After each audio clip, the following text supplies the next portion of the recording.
Hello, this is Rod King for Tomorrow's World Webcast, reporting to you from Melbourne, Australia.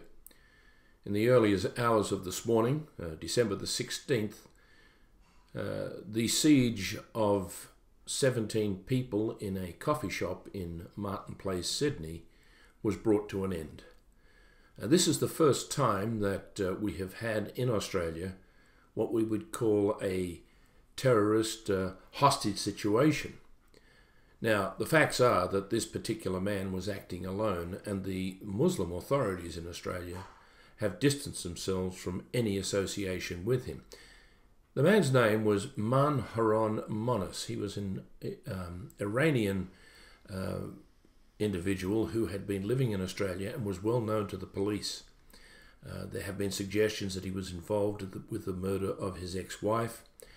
He was certainly responsible for writing hate letters to the families of Australian servicemen who were killed in the Middle East. He was also always denouncing the Australian government for its role and the part that it plays in fighting Islamic extremists in the Middle East, in particular recently the Islamic State, the ISIS fighters.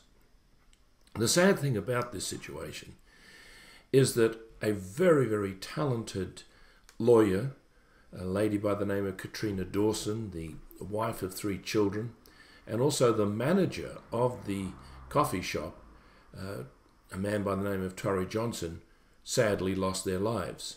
At 2 o'clock this morning, the gunman started to shoot people in the coffee shop, and so the police, this New South Wales police force, that was outside ready to break in, burst onto the scene and were able to release the hostages. 4 of them were injured in some way. Previously, 5 of the hostages, of 5 other hostages, were able to escape through the back door of the coffee shop. Actually, the coffee shop was called the Lindt Cafe. The Lindt Chocolate Company of Switzerland had a very prestigious a cafe there in Martin Place. But what lessons can we learn from this terrible event that took place just a few hours ago? Well, the main lesson that we can learn is that Australia, the United States, Great Britain and other Western nations have put themselves in the firing line of Islamic extremists. And one would ask the question, why should they do that? Well, because they feel that these extremists, if they're not controlled, will bring damage to the Western way of life of democracy and freedom and the things that they value so very much. The Australian Prime Minister, the New South Wales Premier, all talked about the preservation of the values that we have as Australians. But what are our values like? Are they godly? Are they really what we should have? You know, sadly, over the last 50 years or so, we have seen an erosion of the biblical values that were the mainstay of our cultures. Yes, the Muslims, they understand and realize that their culture comes from the Quran, and they want to maintain that.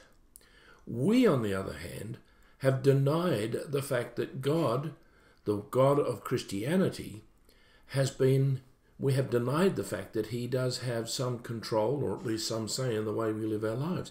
We feel so often in this society that we live in that we can do what we like, make our own rules, make our own laws, where God says to us, no, he said, I gave you the lands that you live in. I have blessed you because of your obedience in the past. But he says also that if we despise his laws, he actually uses that expression in Leviticus chapter 26, verse 14. He says, if you despise my commandments, my judgments, he said, I will bring upon you terror. And so the word terror, terrorism, and terrorists has become an oft-used term and phrase in our society today. So what about you? Where are you in all of this? Do you agree with all of the modern values that our leaders espouse?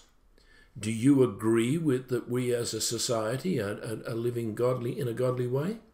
I think many of you would think not. So what do you need to do? You need to go to your God in prayer and ask for God's blessing upon his people wherever they are. You can also pray for our leaders. Pray that God will give them the wisdom to understand where the laws of God should be upheld. This is Rod King for Tomorrow's World Webcast.